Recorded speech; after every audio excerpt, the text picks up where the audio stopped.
One spray of WD-40 in the wrong place could turn a $5 maintenance job into a $2,000 repair. Millions of drivers use WD-40 almost everywhere on their cars because they think it's a miracle product. But here's the truth. There are 7 places where spraying WD-40 can quietly damage expensive components, reduce your safety, and even increase your chances of getting into an accident. And the last mistake on this list is one that even experienced mechanics still make. Let's get started. Number 7, serpentine belt. Have you ever started your car in the morning and heard a loud, high-pitched squealing noise coming from under the hood? If you have, you've probably seen someone online recommend a quick spray of WD-40 to fix it. The noise often disappears almost instantly, which makes it seem like the problem has been solved. But in reality, you've only hidden the symptom while allowing the real issue to get worse. A serpentine belt is responsible for driving several critical components, including the alternator, power steering pump, air conditioning compressor, and on many vehicles, even the water pump. When the belt starts squealing, it's usually trying to tell you something. It may be worn, glazed, stretched, contaminated, or the belt tensioner could be failing. Spraying WD-40 doesn't repair any of those problems. Instead, it coats the belt with a slippery film, reducing the grip it needs to transfer power efficiently. That temporary silence can be misleading. As the belt continues to slip, it generates extra heat, wears out faster, and places additional stress on the pulleys and tensioner. In the worst-case scenario, the belt can snap without warning. If that happens while you're driving, you could suddenly lose power steering, your battery may stop charging, and your engine could begin overheating within minutes. The correct solution is to inspect the belt for cracks, fraying, or glazing, and check that the tensioner is working properly. If the belt is worn, replacing it is far safer and far cheaper than gambling on a temporary fix. But what if the squeaking isn't coming from a belt at all? What if the real problem is hidden underneath your car, where many people spray WD-40 without realizing they're slowly destroying parts made of rubber? That's exactly what we'll look at next. Number 6, rubber suspension bushings. If you've ever heard a squeaking noise coming from underneath your car while driving over bumps, you might be tempted to grab a can of WD-40. After all, it stops squeaky door hinges, so why not suspension parts? The problem is that most rubber suspension bushings aren't designed to be lubricated. When they start squeaking, it's often a sign that the rubber is wearing out, cracking, or simply reaching the end of its lifespan. Spraying WD-40 may silence the noise for a short time, but it doesn't solve the real problem. In fact, because WD-40 contains petroleum-based ingredients, repeated use can cause certain rubber components to dry out and deteriorate faster. That means what started as a minor squeak could eventually turn into worn bushings, poor handling, uneven tire wear, and a suspension that's far more expensive to repair. If your suspension is squeaking, inspect the bushings and surrounding components to find the actual cause. Replacing a worn bushing is a permanent fix, while spraying WD-40 is only a temporary distraction. But if you think damaging your suspension is expensive, wait until you see what happens when WD-40 gets onto your brake rotors and brake pads. That's one mistake that can affect not only your wallet, but your ability to stop safely. Number 5, brake rotors and brake pads. If there's one place where WD-40 should never go, it's your braking system. This mistake is more common than you might think. Many people hear a brake squeak, notice a little rust on the rotor, or simply want to loosen a stubborn bolt near the brakes. Without thinking twice, they spray WD-40 around the area, assuming it will solve the problem. Unfortunately, it often creates a much bigger one. Your brakes work because of friction.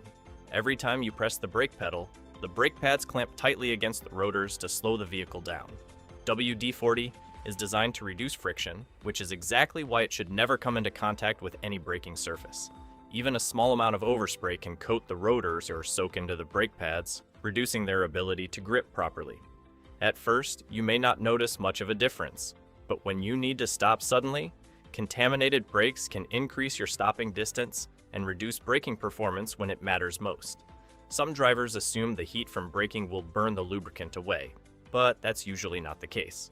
Brake pads are porous and can absorb oil, meaning the contamination often remains even after several drives. In many situations, replacing the brake pads is the only safe solution. Your brakes are your car's most important safety system.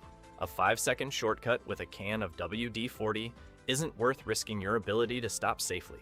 Number 4, tire sidewalls.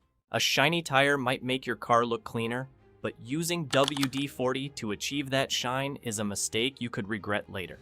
Some drivers spray WD-40 directly onto their tire sidewalls because it gives the rubber a dark, glossy finish. At first glance, it looks great, but appearance and protection are two very different things.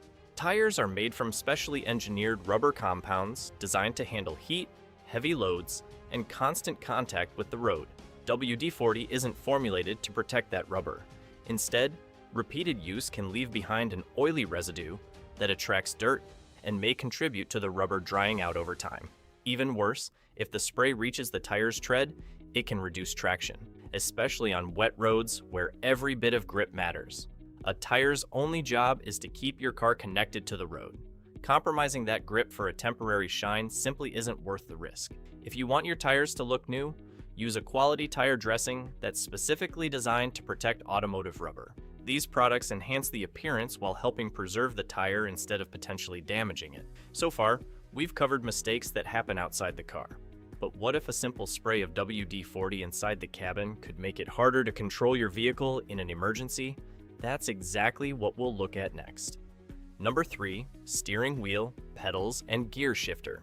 This next mistake doesn't damage your car, it puts you at risk. Most people don't intentionally spray WD-40 on their steering wheel or pedals. A little overspray may not seem like a big deal, but that's all it takes. WD-40 leaves behind a thin, slippery film. While that's great for loosening rusty parts, it's the last thing you want on the surfaces you use to control your car. Imagine needing to brake suddenly, only for your foot to slip off the pedal. Or picture making a sharp turn while your hands lose grip on the steering wheel. The same goes for your gear shifter. Whether you drive an automatic or a manual, you need a firm, confident grip every time you shift. An oily residue can make that more difficult than you realize. If you accidentally get WD-40 on any of these surfaces, don't ignore it.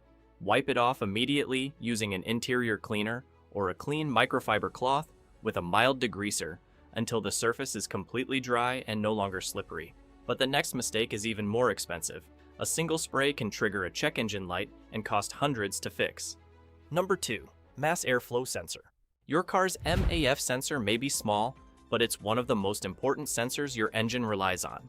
And spraying WD-40 on it can quickly turn a simple maintenance job into an expensive repair. The MAF sensor measures exactly how much air is entering the engine, allowing the engine computer to calculate the correct amount of fuel. The sensing element inside is extremely delicate, and it needs to stay perfectly clean to provide accurate readings. When WD-40 is sprayed onto the sensor, it leaves behind a thin, oily film that coats the sensing element. Even a small amount of residue can cause the sensor to misread the airflow. Once that happens, your engine may start idling roughly, accelerate poorly, burn more fuel than usual, or trigger the check engine light. Many people end up replacing perfectly good spark plugs or ignition coils when the real problem was simply a contaminated MAF sensor. If you think your MAF sensor is dirty, never use WD-40. Instead, use a dedicated mass airflow sensor cleaner, which evaporates completely without leaving any residue behind. And now we've reached the number 1 mistake, the place where a single spray of WD-40 can compromise your car's most important safety system when you need it the most. Number 1, air intake and throttle body. This is probably the most expensive WD-40 mistake on today's list, and surprisingly, many drivers still make it. It may seem like a harmless shortcut, but on modern vehicles, it can cause more problems than it solves. Your air intake system is designed to deliver clean, precisely measured airflow to the engine. Because WD-40 leaves behind an oily residue, it can contaminate the throttle body and nearby components, including the mass airflow MAF sensor. Once that happens, the engine may receive incorrect airflow readings, leading to rough idling, sluggish acceleration, increased fuel consumption, or even a check engine light. If your throttle body needs cleaning, always use a dedicated throttle body cleaner. It's designed to remove carbon deposits safely without leaving harmful residue behind. WD-40 is a fantastic product, but your engine's air intake system simply isn't the place to use it. Now you know the 7 places where WD-40 should never be used. Avoid these mistakes, use the right product for the job, and you'll save yourself money, frustration, and potentially some very expensive repairs.